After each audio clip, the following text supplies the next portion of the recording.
Hello traders, this is Rich from tradesight. This is our market preview for the upcoming session. This is going to be for Thursday, November 7th, 2013. We had a day today where we had a very sharply bifurcated condition. That's where we had one side of the market, which was the broad market, strong, but the NASDAQ side was weak. The S&P futures were up 9 handles on the day, and the Dow was up more than 100, but the NASDAQ futures closed down about 4 handles. Internally, the market was not that impressive. Even though the Dow was up 100 plus points, the New York Stock Exchange net advances were only plus about 200 issues, and the NASDAQ was negative. Let's move on and take a look at the leading futures contracts. Let's start with the Dow futures first. Here's a look at the YM futures, which represent the Dow Jones 30. You can see that we finally broke out of this troubling trading range, so we did push up above that 8 ace level. This is a new high in the move and also a new high close. If we continue to the upside, 15,781 is the next target. That's plus 1 ace. If we retreat to the downside, we're going to have a little bit of support at that 8 ace level, and then a little bit more at the gap that was left from the Tuesday-Wednesday session. So we're going to have a little bit of more support just below that level, and then major support coming in the form of the 10 EMA, which is in the heart of this trading area. Moving on to the ES futures, which were also positive on the day. We're up 9 handles on the day, but we did not make a new high close on the move. We did just barely scratch out a new relative high intraday, but essentially we're still locked in the same trading range. 1781 and a quarter key resistance, big support at 1750 at that 8 ace level.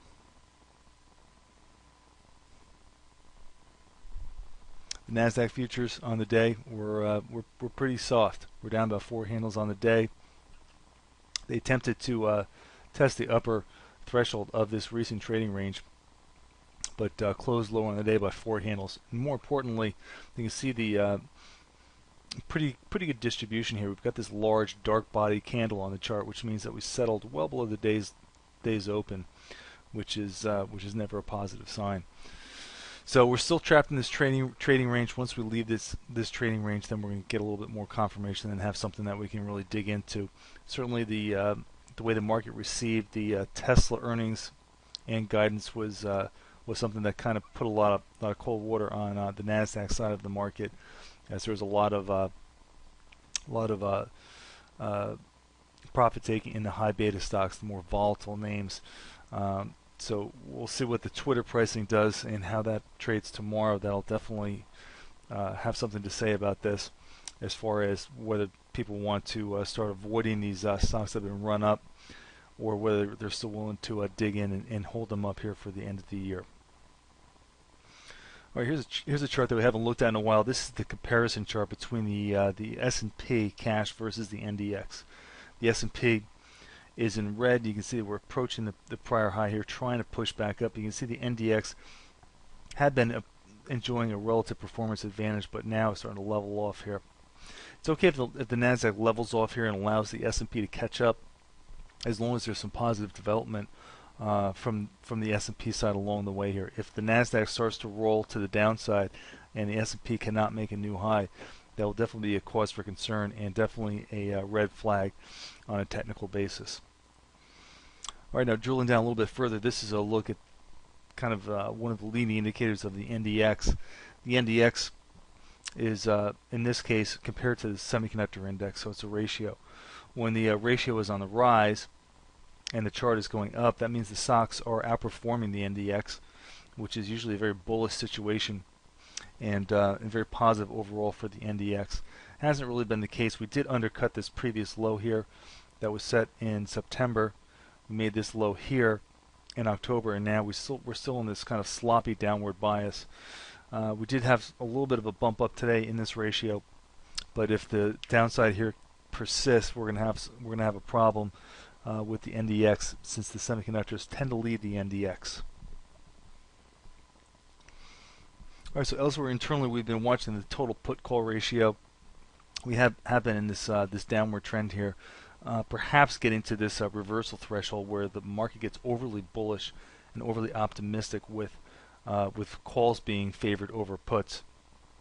We had a pretty sharp jump in the ratio today to get it back more towards the midpoint.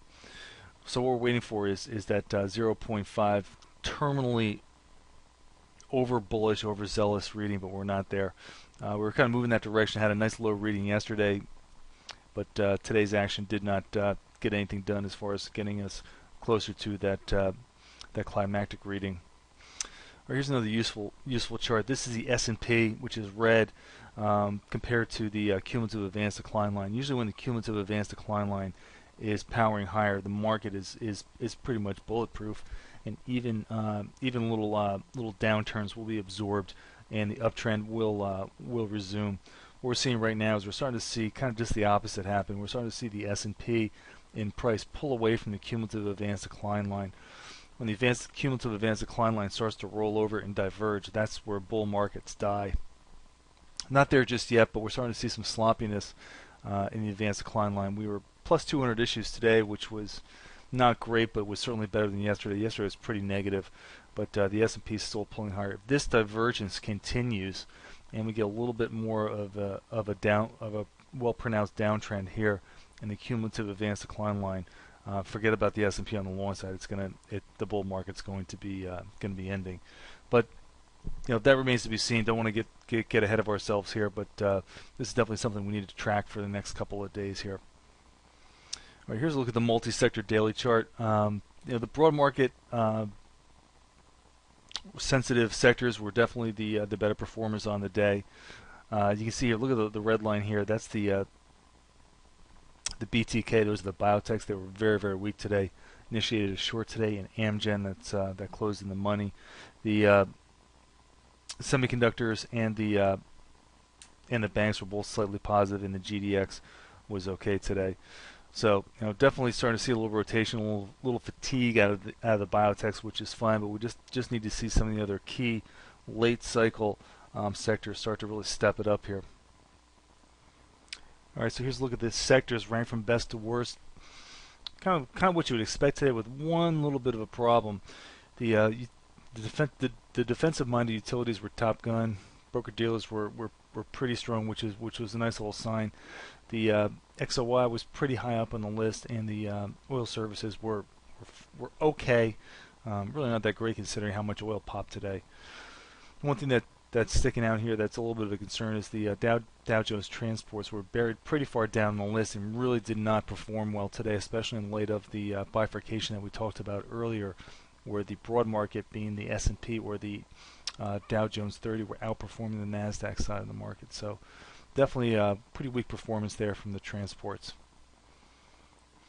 Here's a look at the Dow transports. Starting to be repelled here by these overbought levels in the GAN box here. If we do break to the downside and lose the 10 EMA, we're going to wind up being short-term negative. That'll be the first time that we've been below the 10 EMA since really basically the beginning of October. We're going to start to roll to the downside here. If we do break that 10 EMA, if that does happen, then this 8-ace level will come into play. The BTK was last laggard on the day. Very, very sharp candle to the downside here. We're going to have support here from the static trend line, which was from this 1 through 9 seeker setup to the upside. So about 2062, we're going to find some key support here. This is pretty good extension on the downside. Could follow through tomorrow, but if we do follow through tomorrow, that'd be pretty aggressive, and I'll probably wind up putting that 4-ace level at 2000 in play ultimately on the move. But probably what we're more likely to see tomorrow after having the big down day is we're probably going to see more of a measuring day tomorrow. So if we wind up staying below the 6-ace line, which is approximately the midpoint of this bearish candle to the downside, that's still not going to be a reversal. It's still going to be negative. And then we're going to use the low from this candle as a trigger to find more shorts in the biotechs. Oil services were higher on the day today, but they're still basically locked up in the same range, so it didn't really have too much to show for it to the upside. The utilities were the top gun on the day. Made a new high close on this move. just now for the first time closing above this static trend line. Let's see if we can just make a little bit of a handle here and break out of this this cup and handle pattern. This definitely could be interesting, and definitely have to keep your eye on interest rates, because these are very, very interest rate sensitive. All right, folks, that's it for tonight. As always, thanks for listening. This has been Rich for Tradesight.